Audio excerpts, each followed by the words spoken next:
मित्रों नमस्ते, मैं अमरेश कुमार द्विवेदी उपस्थित हूँ आपके समक्ष आपकी सेवा में हिंदी भाषा के साथ। मित्रों, लास्ट वीडियो में हम लोगों ने भाववाचक संज्ञा का निर्माण इस प्रकरण पर काम किया था। इस प्रकरण पर हम लोगों ने पढ़ाई की थी और उसमें देखा था कि भाववाचक संज्ञाएं किन किन चीज़ों से बनती हैं। तो हम लोगों ने देखा था जातिवाचक संज्ञा से, सर्वनाम से, विशेषण से, क्रिया से और अव्यय से। और कैसे बनती हैं तो कुछ प्रत्ययों को जोड़ करके, जैसे ता प्रत्यय, त्व प्रत्यय है ना, यह प्रत्यय, आपा प्रत्यय, आहट प्रत्यय, आश प्रत्यय, इन सारे प्रत्ययों को जोड़ करके हम भाववाचक संज्ञा का निर्माण करते हैं। तो उसके पहले वाली वीडियो में हम लोगों ने देखा था भाई जो संज्ञा है, संज्ञा की मूल अवधारणा क्या है, संज्ञा के भेद कितने हैं। तो इसी के क्रम में आज मैं आप लोगों के समक्ष हिंदी भाषा के अंतर्गत एक महत्वपूर्ण प्रकरण लेकर के उपस्थित हुआ, जिसका नाम है वचन। आप सबको पता होगा, नहीं पता है तो जान लीजिए, वचन जिसे इंग्लिश में हम नंबर कहते हैं, बहुत ही महत्वपूर्ण प्रकरण है। इस प्रकरण से कम एक नंबर का सवाल तो फिक्स होता है। यदि आप ढंग से पढ़े हैं, यदि आप उचित रूप से पढ़ाई किए हैं, तो नंबर अर्थात वचन प्रकरण से बनने वाले प्रश्न को आप बड़े आसानी से हल कर पाएंगे। तो चलिए, बहुत देर ना करते हुए हम इस प्रकरण की शुरुआत करते हैं। सबसे पहले वचन की परिभाषा आप सबको पता होगा, नहीं तो मैं एक बार फिर से लिख देता हूँ, आप देखते रहिएगा, सीखते रहिएगा। परिभाषा क्या है कि भाई वचन, अच्छा वचन का जो शाब्दिक अर्थ है वो क्या है भैया? संख्या। वचन का जो शाब्दिक अर्थ है वो क्या है? संख्या, है ना। तो उसी से परिभाषा बना दिया कि वचन, ध्यान से सुनिएगा, संज्ञा के उस विकार को कहते हैं, उस विकार को कहते हैं जिससे उसकी संख्या का बोध हो, संख्या का बोध हो। ठीक है, कहेंगे ये विकार क्या है? आपको पहले जान लेना चाहिए कि भाई संज्ञा के विकार होते हैं, संज्ञा के विकार होते हैं। आपको मैं लास्ट वीडियो में बता चुका हूं, और इस पे सवाल भी पूछा जाता है कि संज्ञा के कितने विकार होते हैं, तो आपका उत्तर क्या होगा? 3 विकार। और वो 3 विकार कौन कौन से हैं? तो एक है वचन, दूसरा विकार है कारक, और तीसरा विकार है लिंग। संज्ञा के यही 3 विकार होते हैं। यदि आप जानते हैं तो आप सही उत्तर कर पाएंगे। सवाल पूछेगा संज्ञा के कितने विकार होते हैं, तो उत्तर हो जाएगा 3। और सवाल ये भी पूछता है कि निम्नलिखित में से कौन सा संज्ञा का विकार नहीं है, तो लिंग देगा, वचन देगा, कारक देगा और फिर काल देगा। सवाल क्या है कि निम्न में से कौन सा संज्ञा का विकार नहीं है, यही प्रश्न पूछेगा कि संज्ञा का विकार नहीं है, संज्ञा का विकार नहीं है, निम्न में से कौन सा संज्ञा का विकार नहीं है, तो आपका कौन सा उत्तर हो जाएगा? डी अर्थात काल। तो इस तरीके से आपको ये सारी चीजें जाननी चाहिए। और उसी विकार का मैंने यहाँ पे जिक्र किया हुआ है कि वचन संज्ञा के उस विकार को कहते हैं। भाई वचन भी संज्ञा के विकार को कहेंगे, कारक भी संज्ञा के विकार को कहेंगे, लिंग भी संज्ञा के विकार को कहेंगे।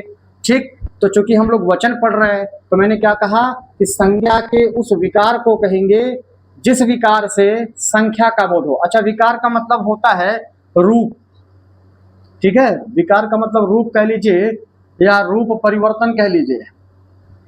तो संज्ञा का विकार माने संज्ञा का रूप। तो संज्ञा के रूप को वचन कहते हैं जिस रूप से उसकी माने उस संज्ञा की माने उस व्यक्ति, वस्तु, स्थान की संख्या का बोध हो। क्लियर हो रहा है? तो कुल मिला जुला करके वचन किसे कहेंगे, तो कहा संज्ञा के रूप को कहेंगे।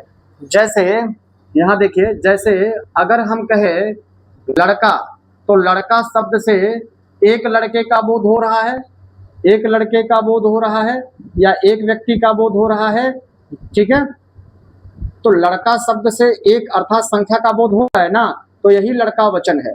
अगर हम कह दें लड़के, तो लड़के कहने से एक से अधिक व्यक्तियों का बोध हो रहा है कि नहीं हो रहा है? हो रहा है। अर्थात लड़के इस रूप से, रूप क्या देखिए, लड़का रूप आकारांत है और लड़के का रूप एकारांत है। इधर वाला मैं मिटा दूं? ठीक है, इधर वाला देखिए मैं मिटा दे रहा हूं। पहले तो आप संज्ञा का जो रूप होता है वो जान लीजिए। संज्ञा के जो रूप होते हैं या कोई भी जो शब्द होगा उसका रूप कैसा होता है, तो रूप या तो अकारांत होता है या तो आकारांत होता है, या तो इकारांत होता है, या तो ईकारांत होता है, या तो उकारांत होता है, या तो ऊकारांत होता है, या तो ऋकारांत होता है, और या तो व्यंजनांत होता है। यही संज्ञा का रूप होता है।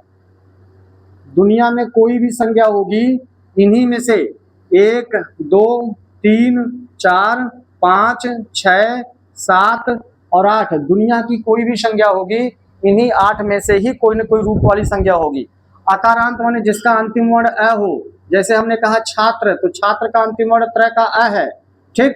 हमने कहा अध्यापक, अध्यापक का अ है, राम, राम का अ है अंतिम वर्ण। और आकारांत माने जिसका अंतिम वर्ण आ हो, जैसे हमने कहा छात्रा, तो छात्रा में आ अंतिम वर्ण है।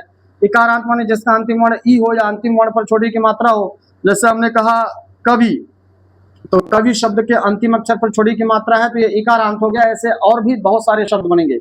इकारांत रूप वाला शब्द माने जिसके अंतिम अक्षर पर बड़ी की मात्रा हो या जिसका अंतिम वर्ण बड़ी हो, जैसे नदी हो गया। उकारांत माने जिसका अंतिम वर्ण उ हो, छोटा उ, या अंतिम अक्षर पर छोटा उ की मात्रा हो, जैसे कह दिया साधु, तो साधु का अंतिम वर्ण क्या है, छोटा उ, तो ये साधु उकारांत हो गया। उकारांत माने जिसका अंतिम वर्ण बड़ा उ हो, ठीक। जैसे हमने कहा भाई वधु, तो वधु का अंतिम वर्ण क्या है, बड़ा उ, तो ये वधु उकारांत हो गया। ऋकारांत माने जिसका अंतिम वर्ण री हो, जैसे हमने कहा भाई मातृ, तो मातृ का अंतिम वर्ण री है। इस प्रकार से मैं एक एक हर रूप वाले का एक एक उदाहरण दे रहा हूं, बाकी ऐसे अनगिनत उदाहरण मिलेंगे।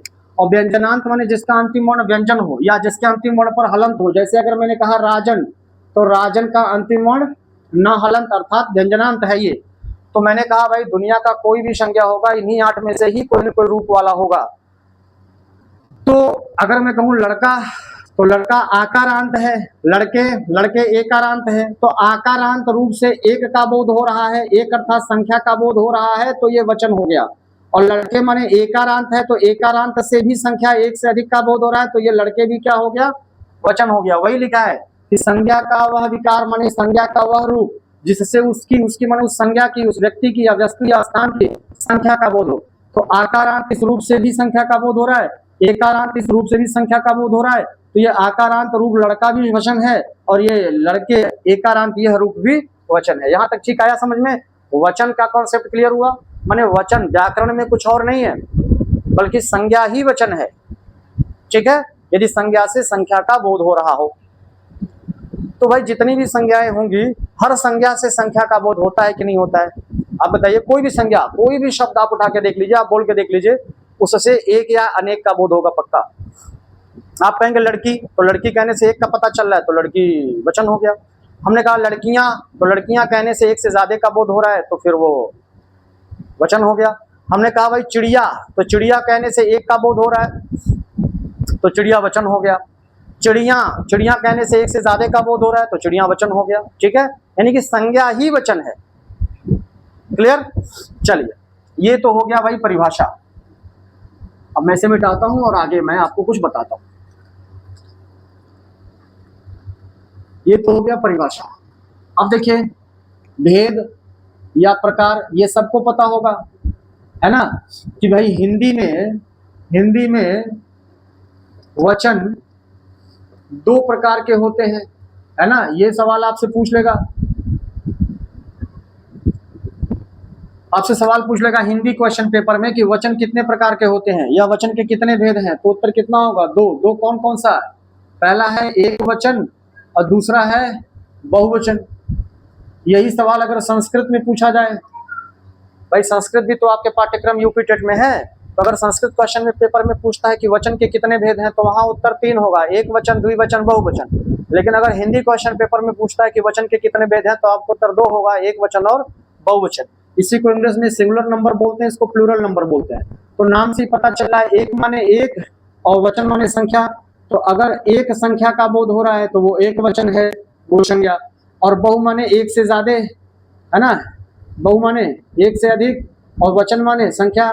तो एक से अधिक संख्या का बोध जिस संज्ञा से होगा वो बहुवचन है। जैसे जब मैंने लड़का कहा तो लड़का से एक का बोध हो रहा है तो लड़का एक वचन है। हमने लड़के कहा तो लड़के कहने से एक से अधिक का बोध हो रहा है तो लड़के बहुवचन है। हमने लड़की कहा तो लड़की कहने से एक का बोध हो रहा, तो लड़की शब्द एक वचन है। और हमने अगर लड़कियां कह दिया तो लड़कियां कहने से एक से अधिक का बोध हो रहा है, तो वो बहुवचन है। ठीक, माने एक से ज्यादा, चाहे 2 का बोध हो, चाहे 10 का बोध हो, चाहे 100 का बोध हो, एक से ज्यादा का बोध जो कराएगा वो बहुवचन कहलाएगा। ठीक है, यहाँ तक कोई दिक्कत नहीं है, और यहाँ तक आपको दिक्कत होनी भी नहीं चाहिए, क्योंकि यहाँ तक की जो बातें थी वो बहुत ही बेसिक बातें थी जो आपको पहले से ज्ञात रही होंगी। लेकिन फिर भी चूंकि हमें पढ़ाना है तो हमारा एक फर्ज बनता है कि हम हर एक बात आपको बताएं। अब इसके आगे देखिए, जहां से आपको विशेष ध्यान रखना है इस नाते, क्योंकि यहाँ से जो आप शुरू करने जा रहे हैं, यहीं से आपके परीक्षा में सवाल पूछे जाते हैं। ठीक है, तो यहाँ से थोड़ा आप सावधान रहिएगा। टॉपिक क्या है? टॉपिक है एक वचन को बहुवचन में बदलने के नियम, है ना, यानी कि rules for changing a singular into plural. ठीक है भैया, ये आपका हेडिंग है।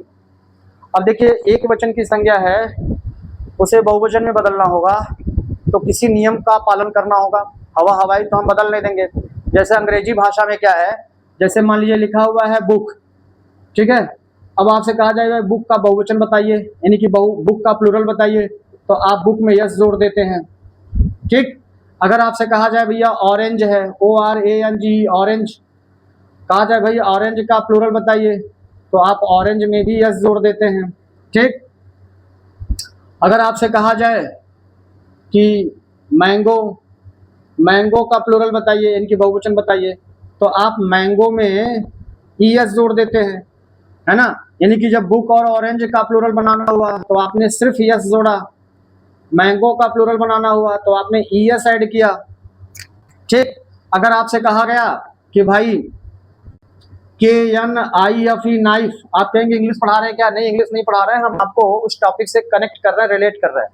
आपसे कहा जाए कि भाई क्यों कनेक्ट करें, क्योंकि ये सारी बातें जो इंग्लिश वाली बातें हैं, प्लूरल में बदलने का जो नियम है, ये आप बचपन में पढ़े हैं, चाहे आप कोई भी विद्यार्थी हो, चाहे आप किसी भी स्ट्रीम के हो। ठीक है, लेकिन बेसिक में कक्षा 6, 7, 8 में ये हर कोई पढ़ा है, लेकिन ये वाला जो बात है ये हर कोई नहीं पढ़ा है, ये हम लोग यहाँ आकर के कंपटीशन की दुनिया में पढ़ने लगते हैं। ठीक है, तो ये आप पढ़े हैं, तो इससे जब आप इसको जोड़ेंगे तो आपको अच्छे से समझ में आएगा।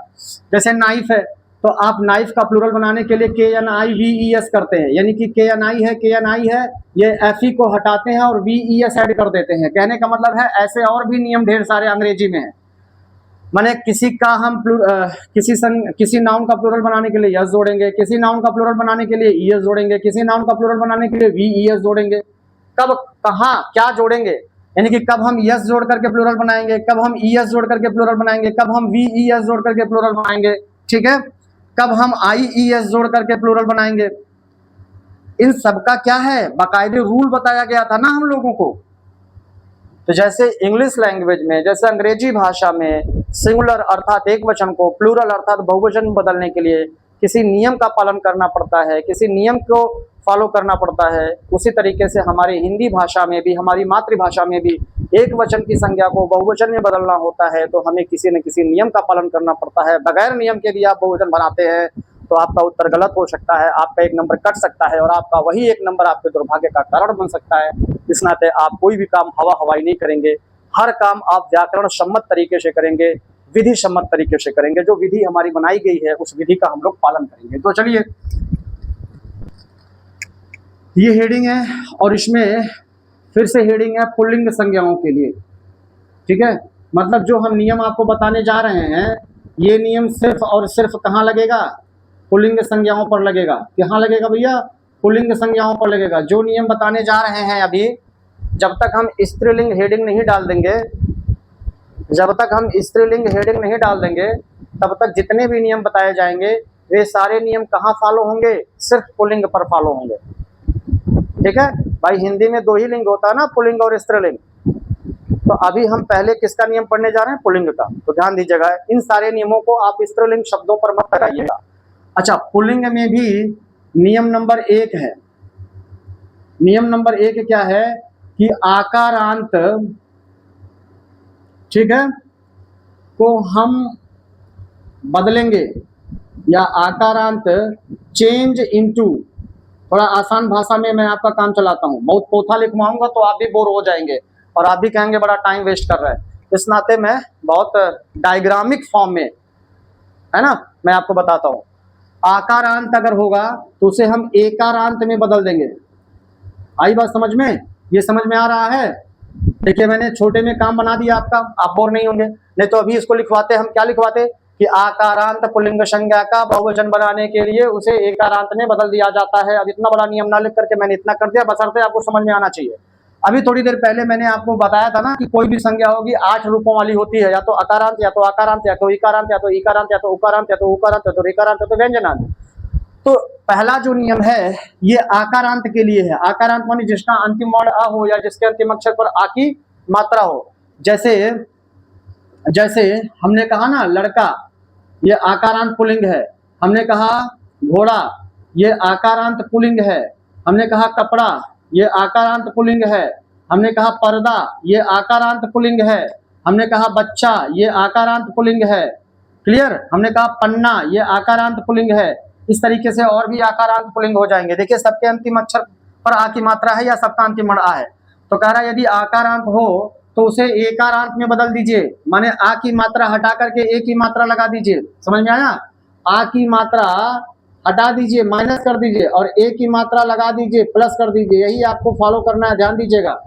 आ की मात्रा माइनस, देखिए माइनस आ माने आ की मात्रा माइनस करना, माने आ की मात्रा हटा देना है, और प्लस ए माने ए की मात्रा लगा देना है। तो अगर लड़का का बहुवचन पूछता है तो आ की मात्रा हटाएंगे, ए की मात्रा लगाएंगे तो क्या बनेगा? लड़के। तो लड़का का बहुवचन लड़के। ऐसे ही घोड़ा का बहुवचन पूछे तो घोड़े। कोई डाउट हो तो बताइएगा। कपड़ा का बहुवचन पूछे तो कपड़े, पर्दा का बहुवचन पूछे तो पर्दे, बच्चा का बहुवचन पूछे तो बच्चे, और पन्ना का बहुवचन पूछे तो पन्ने।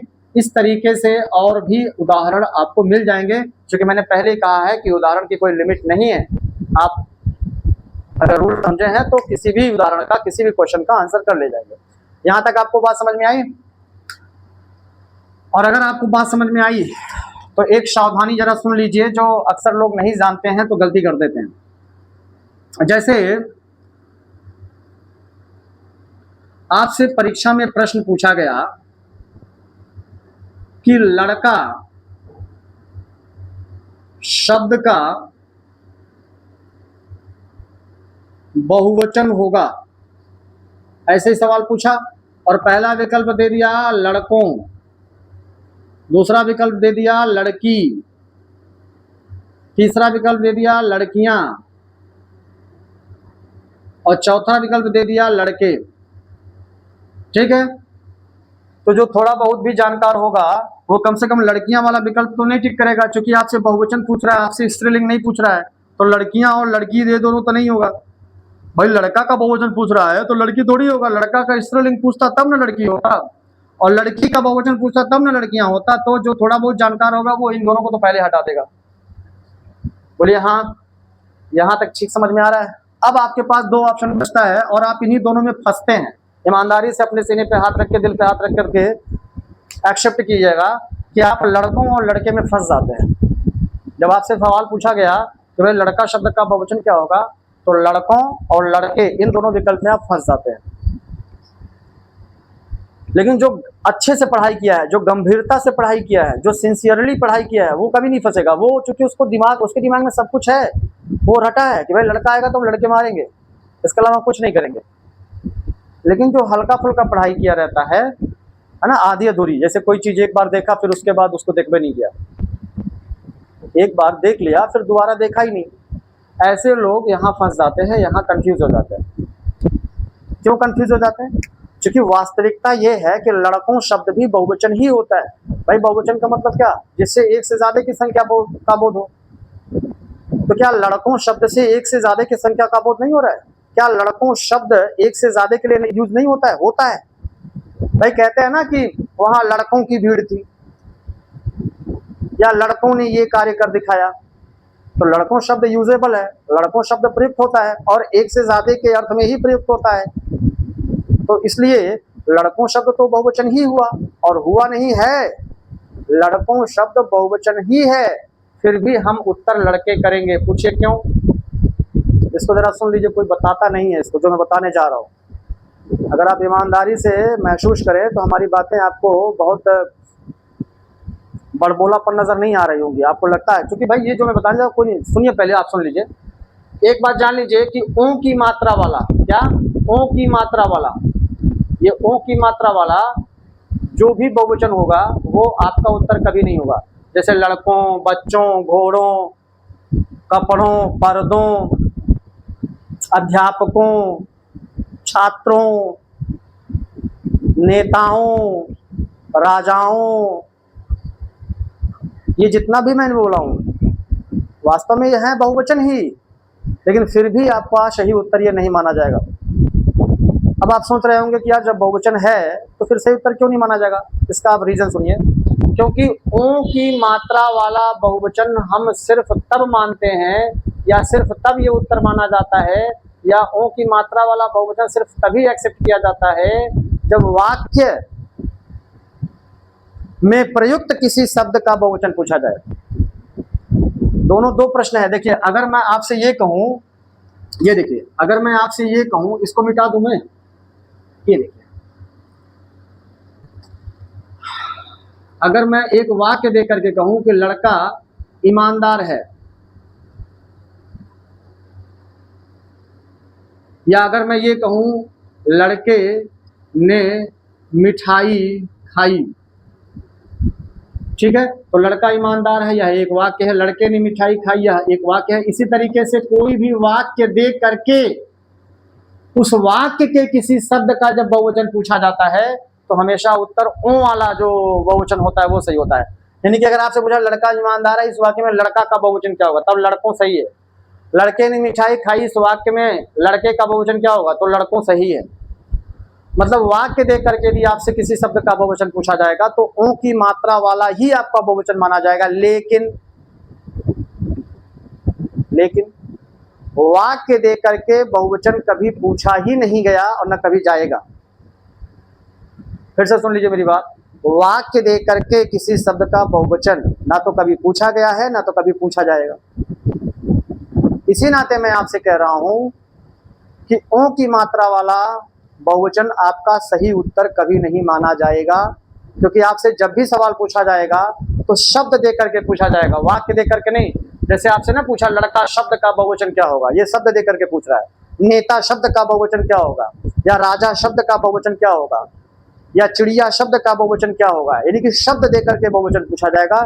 इस नाते ओ की मात्रा वाला बहुवचन अर्थात चिड़ियों, आत्माओं, राजाओं, ये सब आपका सही उत्तर कभी नहीं माना जाएगा, क्योंकि ये उत्तर तब माना जाता जब वाक्य देकर के सवाल पूछता। क्लियर है ना? तो एक बात, अभी चूंकि शुरुआत है, पहला नियम आप पढ़ रहे हैं, तो अब यहीं से दिमाग में बैठा लीजिए कि ओ की मात्रा वाला बहुवचन भले ही आपको बहुवचन सही लगे, लेकिन फिर भी आपके प्रश्न का सही उत्तर नहीं माना जा सकता। तो फिर आपके प्रश्न का सही उत्तर क्या माना जाएगा? जो नियम के अंतर्गत दिया जाएगा। तो भाई नियम क्या है कि अगर आकारांत है तो एकारांत में बदल करके बहुवचन बनाएंगे। तो लड़का का लड़के, घोड़ा का घोड़े, कपड़ा का कपड़े, पर्दा का पर्दे, बच्चा का बच्चे, पन्ना का पन्ने। क्लियर? ठीक है।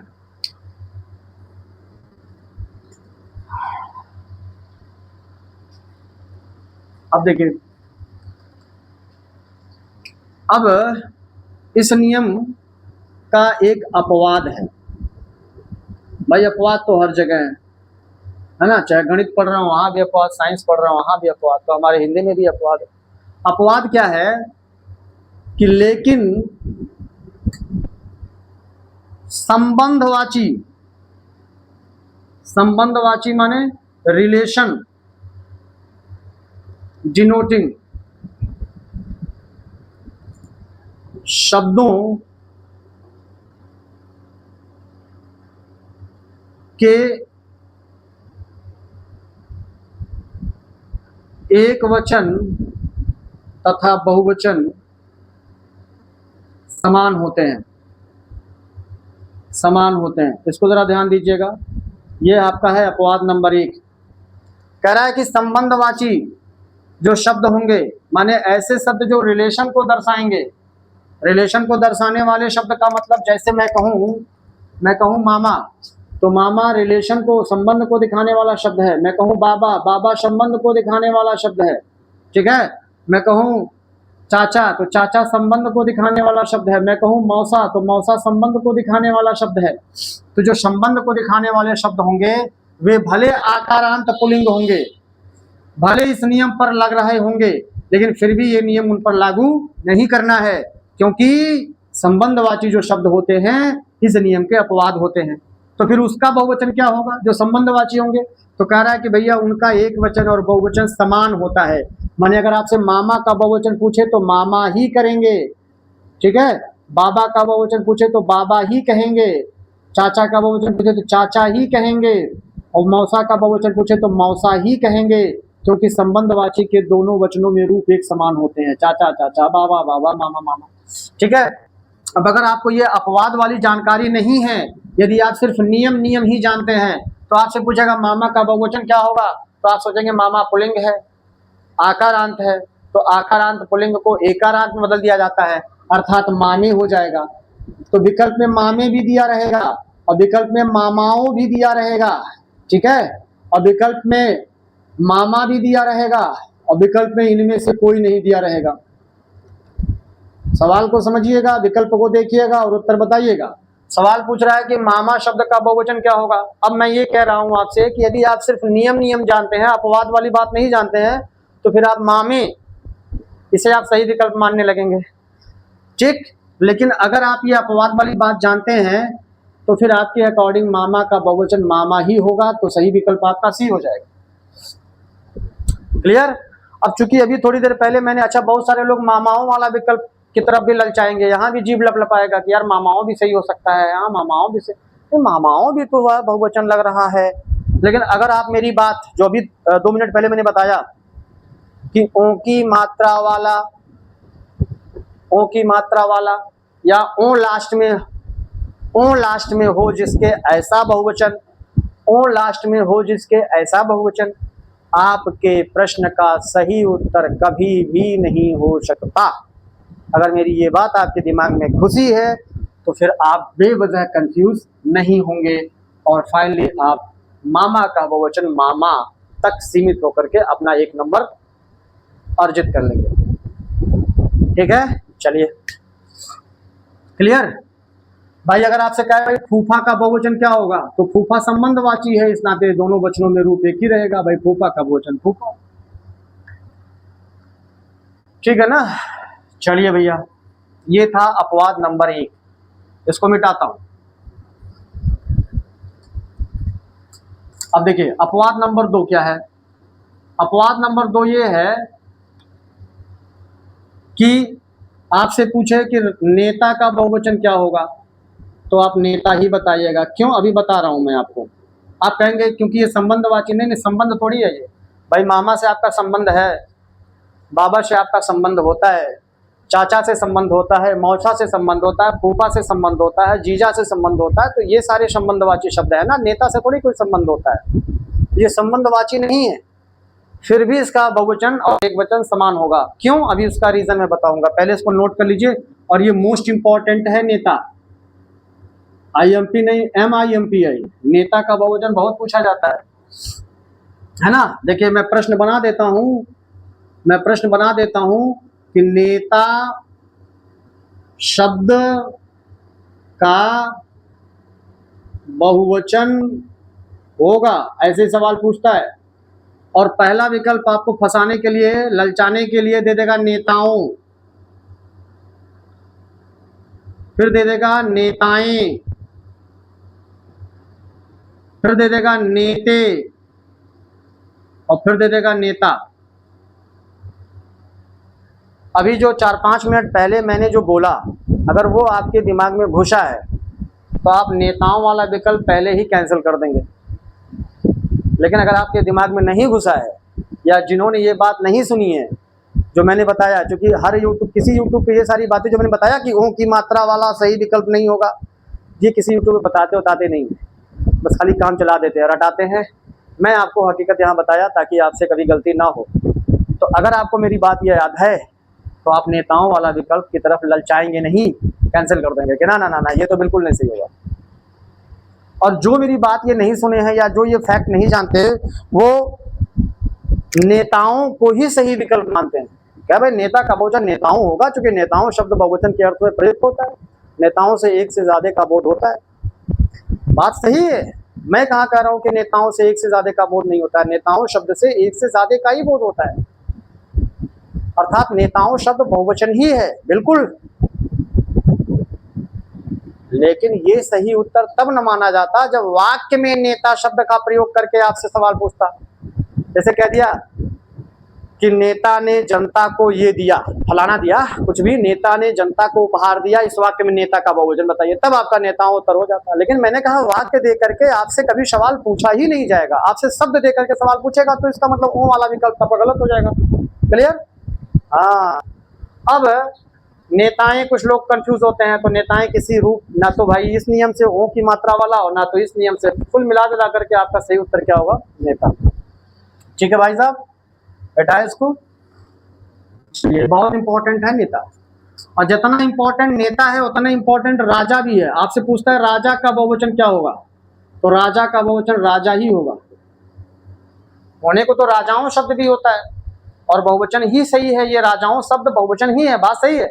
लेकिन जब वाक्य दे करके पूछता तब ना हम राजाओं सही मानते हैं, लेकिन वाक्य दे करके पूछा ही नहीं जाएगा तो बात ही खत्म। तो बस एक दिमाग, इसीलिए मैं बार बार कह रहा हूँ ना कि ज्यादा दिमाग मत लगाइए, बस दिमाग में इतना घुसाइए कि ओ की मात्रा वाला अथवा जिसके अंत में ओ है। जैसे ओ की मात्रा वाला, जैसे हमने जब कहा कि अध्यापकों, तो अध्यापकों में ओ की मात्रा है, और हमने कहा राजाओं, तो राजाओं के अंत में ओ डायरेक्ट है। वही मैं आपसे कह रहा हूँ, चाहे ओ की मात्रा हो अंत में और चाहे ओ खुद हो, वो आपका बहुवचन का सही विकल्प नहीं माना जाएगा। तो राजा का बहुवचन राजा। ऐसे ही आपसे पूछ दिया युवा का बहुवचन क्या होगा, तो युवा ही रहेगा। आपसे पूछा जाए भाई योद्धा का बहुवचन क्या होगा, तो योद्धा का बहुवचन योद्धा ही होगा, है ना। आपसे पूछा जाए भाई आत्मा का बहुवचन क्या होगा, तो आत्मा का बहुवचन आत्मा ही होगा। वैसे अगर आप सारा तैयार कर लें तो दी बेस्ट, और नहीं तो कम से कम नेता और राजा, राजा भी इंपॉर्टेंट है। तो अगर हम 1 2 3 4 5 शब्द दिए, अगर पांचों तैयार कर लेते हैं तो भाई दी बेस्ट है। और नहीं तो कम से कम अगर आपको ज्यादा लग रहा है, पोथा लग रहा है, तो नेता और राजा से पंगा मत लीजिएगा, क्योंकि नेता और राजा से पंगा लेंगे तो आपका सिलेक्शन रोक सकते हैं राजा और नेता दोनों लोग। इस नाते नेता का बहुवचन नेता होगा, राजा का बहुवचन राजा होगा। इस बात को आप दिमाग में अबहिये से सेट कर लीजिए। अब ऐसा क्यों है? अच्छा एक चीज और है, दारोगा। एक चीज और मैं लिख देता हूं, दारोगा। क्या? दारोगा। तो दारोगा का बहुवचन दारोगा ही होगा, ठीक है। दरोगे या दरोगाओं या दरोगों ऐसा कुछ नहीं होगा, दारोगा का बहुवचन दारोगा ही होगा। तो ये 7 शब्द है, 6 शब्द है, 2 3 5 1 6, ये 6 शब्द आप ध्यान रखिएगा कि ये सब के सब पुल्लिंग है। नेता, राजा, युवा, योद्धा, आत्मा, दरोगा सब पुल्लिंग है और सब आकारांत है। तो इस नियम से इनका एकारांत वाला बहुवचन होना चाहिए था, अर्थात नेता का नेते, राजा का राजे, युवा का युवे, योद्धा का योद्धे, आत्मा का आत्मे, दरोगा का दरोगे, ऐसा होना चाहिए था। लेकिन नहीं, क्यों? चूंकि ये सब अपवाद है। अपवाद क्यों है ये मैं डिस्कस नहीं करूंगा, नहीं तो बहुत ज्यादा आप डिस्टर्ब हो जाएंगे, है ना। अगर आप जानना चाहते हो तो सुन लीजिए। जैसे नेता शब्द नेत्र से बना है, किससे? नेत्र से। राजा शब्द राजन से बना है, किससे? राजन से। युवा शब्द युवन से बना है, किससे? युवन से। योद्धा शब्द योद्धन से बना है, किससे? योद्धन से, है ना। ऐसे ही आत्मा शब्द आत्मन से बना है, किससे? आत्मन से। ऐसे ही देवता, अगर आपसे पूछे देवता, एक शब्द और बढ़ा सकते हैं भाई साहब, एक शब्द और बढ़ा लीजिए। देवता का बहुवचन पूछे तो देवता ही होगा, है ना। तो जो देवता शब्द है ये देवत्र से बनता है, किससे? देवत्र से। तो ये जितने शब्द आपने लिखे हैं, इन सभी शब्दों का, ये जितने शब्द आप लिखे हैं ना, इन सभी शब्दों की उत्पत्ति, इन सभी शब्दों की उत्पत्ति किससे हुई है? इन सब से हुई है। माने देखिए, नेत्र ऋकारांत है, राजन नकारांत है, युवन नकारांत है, भाई न लास्ट में हो तो नकारांत, ठीक है। योद्धन नकारांत है, देवत्र ऋकारांत है, आत्मा और ऋकारांत और नकारांत शब्द संस्कृत के माने जाते हैं। तो एक नियम बनाया गया है, वही नियम मैं आपको नहीं लिखाया क्योंकि फालतू में आप स्ट्रेस ले लेंगे, आप परेशान हो जाएंगे, तो इसलिए मैंने सीधे एग्जाम्पल लिखवा दिया। बहरहाल आप नियम सुन लीजिए। नियम यही है कि संस्कृत के ऋकारांत अथवा नकारांत से बना हुआ हिंदी का आकारांत, ऋकारांत और नकारांत से ही तो ये आकारांत बने हैं। तो संस्कृत के ऋकारांत और नकारांत से बने हुए हिंदी के आकारांत शब्दों के भी एक वचन और बहुवचन समान होते हैं। ये नियम है। इसी नियम को मैंने नहीं लिखवाया ताकि आपको स्ट्रेस ना हो, तो आप डायरेक्ट इसको क्या कर लीजिएगा, याद कर लीजिएगा। यहाँ तक बात समझ में आई? वीडियो अच्छी लग रही हो तो कृपया लाइक करते रहा कीजिए, कमेंट करते रहा कीजिए, उत्साहवर्धन मेरा करते रहिए, उत्साह बढ़ाते रहिए। और भैया सब्सक्राइब नहीं किए हैं तो सब्सक्राइब कर लिया कीजिए ताकि मैं आपके लिए और अच्छी अच्छी वीडियो ला करके उपलब्ध करा सकूं और आपकी सफलता में एक छोटा सा हिस्सा निभा सकूं, एक छोटी सी भूमिका निभा सकूं। ठीक है, तो कृपया सब्सक्राइब नहीं किए तो सब्सक्राइब कर लिया कीजिए इसको। ठीक है, यहाँ तक ये था नियम नंबर 1। अभी मैंने सिर्फ और सिर्फ नियम नंबर 1 पढ़ाया आपको। देख लीजिए, थोड़ा मैं इसमें इंक डाल लूं।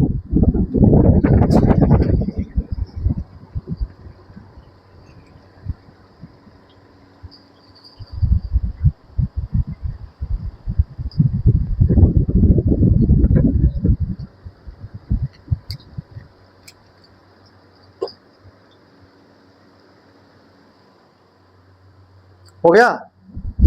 चलिए इसको मिटाता हूं। अब नियम नंबर 2 है, ध्यान दीजिएगा। वचन से सवाल आना तय है। यदि आप पीवाईक्यू उठा के देख रहे होंगे, पीवाईक्यू का प्रैक्टिस कर रहे होंगे, तो आपको वचन के बहुत सवाल मिलते होंगे। और नहीं प्रैक्टिस कर रहे तो आप पीवाईक्यू लगाना शुरू कर दीजिए, क्योंकि आपका जो एग्जाम है वो निकट है। और जब एग्जाम निकट हो तो ज़्यादा से ज़्यादा आपको प्रैक्टिस पे ध्यान देना चाहिए। ठीक है, जितना हो सके प्रैक्टिस सेट लगाइए, जितना हो सके आप अभ्यास कार्य कीजिए। ठीक है, तो आपको ना ये सब का महत्व भी पता चलता रहेगा साथ ही साथ।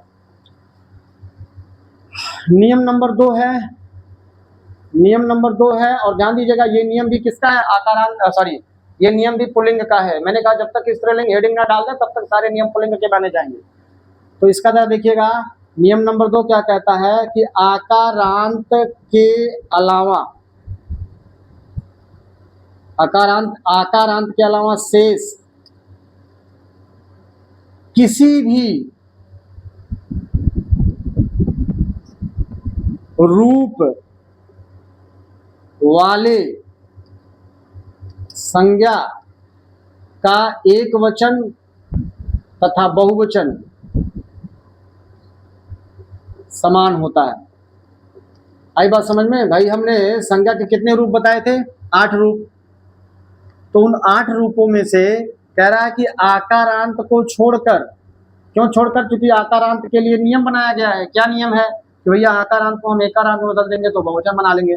तो कह रहा है आकारांत को छोड़ करके बाकी कोई भी रूप होगा, कोई भी रूप होगा, है ना, उसका जो एक वचन होगा और जो बहुवचन होगा वो दोनों क्या होगा?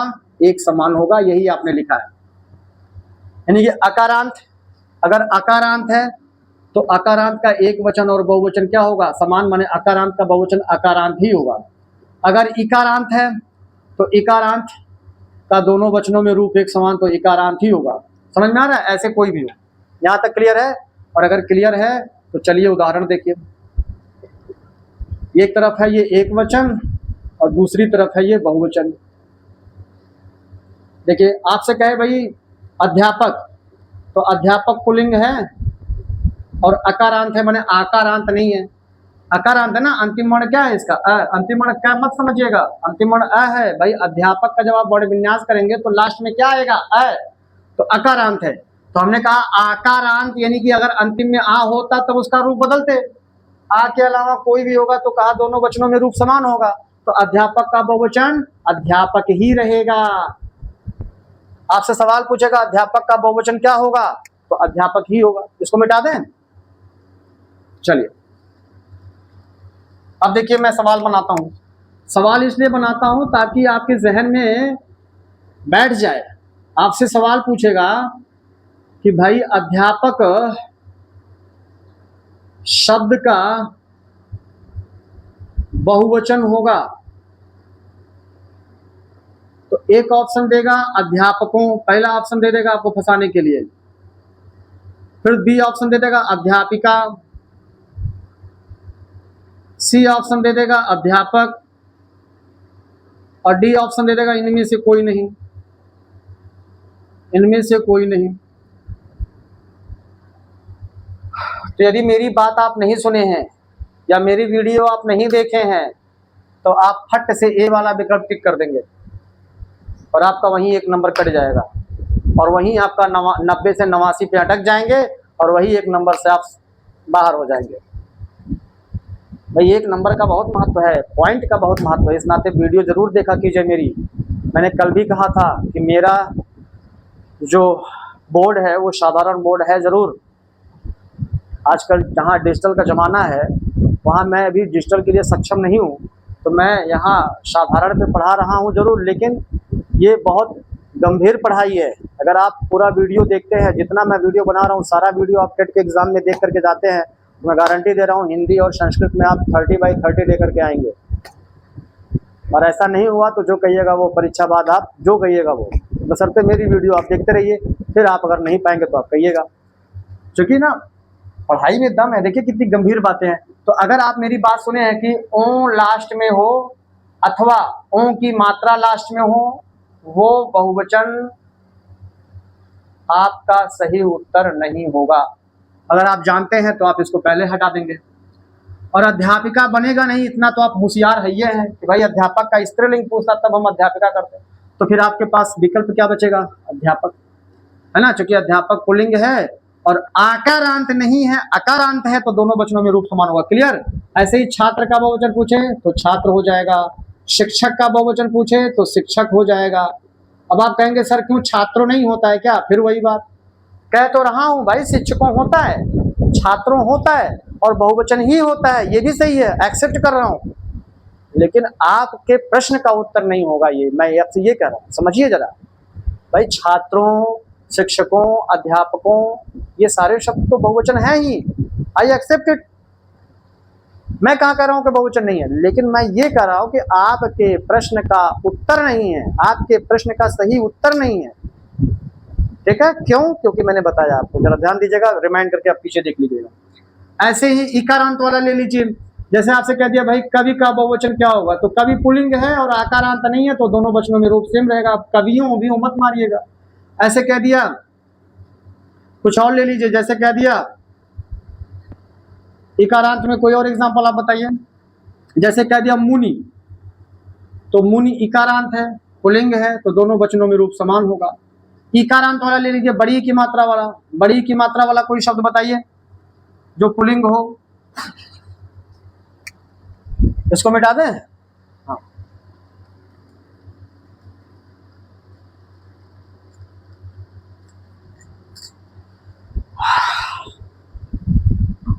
जैसे दोस्ती है,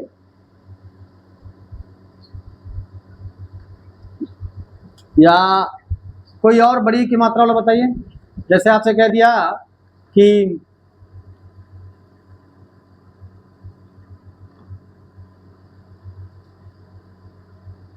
सुधी, क्या सुधी? सुधी माने क्या होता है जी? सुधी माने विद्वान होता है। क्या होता है सुधी माने? विद्वान।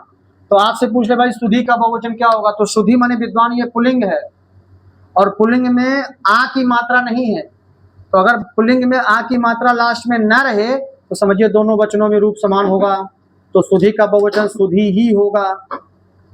ठीक है? इस तरीके से उकारांत वाला ले लीजिए।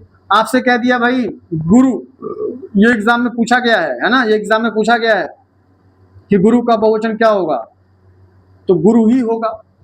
गुरुओं विकल्प में दिया था और ज्यादातर लोग गुरुओं वाला विकल्प मार करके आए थे, और जब आयोग ने आंसर दिया कि गुरु का बहुवचन गुरु, यहाँ देखिए सवाल पूछा था, प्रश्न देखिए, प्रश्न पूछा था कि गुरु शब्द का बहुवचन होगा, तो एक ऑप्शन दिया था गुरुओं, फंसाने के लिए पहले आपको गुरुओं दे दिया और फिर दे दिया गुरु और फिर दे दिया गुरुड़ी, है ना, और फिर दे दिया इनमें से कोई नहीं। अब अधिकांश लोग गुरुओं मार के आ गए थे। आयोग जब आंसर की जारी किया तो उसने इसको सही विकल्प माना था। अब लोग जो इसको हल की मतलब इसको जो उत्तर माने थे, जो अभ्यर्थी इसको उत्तर माने थे, वो छौंचिया गए, वो तनमना गए कि आयोग ने गलत उत्तर दे दिया, आयोग ने गलत उत्तर है, गुरुओं ही तो होता है, गुरुओं ही तो होता है, गुरु का बहुवचन गुरु ही कैसे रहेगा, गुरु तो एक वचन है तो गुरु ही उत्तर कैसे होगा, ये गुरुओं ही होगा, लगे तनमनाने। लेकिन आपके तनमनाने से कुछ होगा नहीं, क्योंकि आप अपने अंदर अपनी कमी को देखिए ना कि आप कितना पढ़े हैं, आप कितनी तैयारी किए हैं, आप कितना शुद्धता वाली किताब पढ़े हैं, आप कितनी शुद्धता वाले जगहों से पढ़े हैं। तो भाई साहब कंप्लीट जो नॉलेज दिया रहेगा वो सही उत्तर कर पाएगा। गुरु का बहुवचन गुरु, अगर आप ये वीडियो देखे हैं तो आपको पता होगा कि गुरु का बहुवचन गुरुओं तो कभी नहीं। ठीक है, चलिए। ऐसे ही गुरु का बहुवचन क्या हो गया भाई, गुरु। ऐसे ही आपसे कहे भाई साधु का बहुवचन क्या होगा, तो साधु का बहुवचन साधु ही होगा। ठीक, साधु मत करिएगा।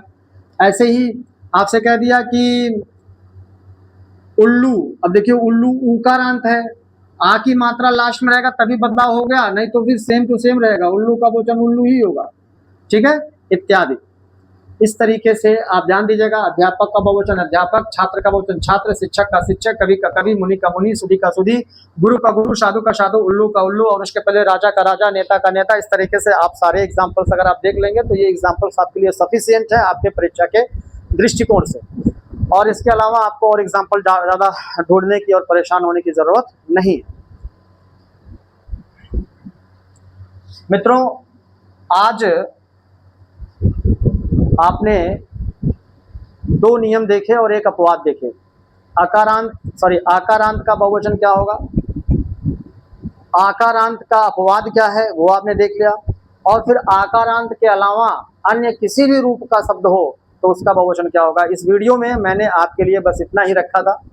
आज आप सिर्फ इतना ही देखिए, इतना ही सीखिए, इतने पर ही चिंतन मंथन करिए। कोई डाउट हो तो कमेंट करके लिख करके मुझे बताइए, मैं देखूंगा, फिर उस पर एक वीडियो बनाऊंगा। वीडियो अच्छी लगी हो तो कृपया मैं फिर से कह रहा हूँ, निवेदन कर रहा हूँ, लाइक कर दिया कीजिए, बहुत मेहनत से वीडियो बनाता हूँ। कमेंट कर दिया कीजिए, और सब्सक्राइब नहीं किए तो सब्सक्राइब कर लीजिए। मित्रों, अगली वीडियो जो आएगी उसमें इसी के कुछ और नियम है। भाई हमारा मेन हेडिंग क्या था, एक वचन को बहुवचन में बदलने के नियम, और इसमें अभी हम लोगों ने सिर्फ पुल्लिंग के लिए नियम पढ़ा है। अगली जो वीडियो आएगी उसमें स्त्रीलिंग संज्ञाओं के बहुवचन बनाने के नियम आपको मैं बताऊंगा। ठीक है, तो तब तक के लिए, जब तक अगली वीडियो नहीं आती तब तक के लिए अपना बहुत ख्याल रखिए। परीक्षा नज़दीक है, पढ़ाई करते रहिए, रिवीजन करते रहिए, और ज़्यादा से ज़्यादा प्रैक्टिस हल करते रहिए, प्रैक्टिस सेट लगाते रहिए, और सबसे बड़ी चीज़ कि अपने स्वास्थ्य का ध्यान रखते रहिए। मिलते हैं अगली वीडियो में, तब तक के लिए मुझे दीजिए इजाज़त। बहुत बहुत धन्यवाद।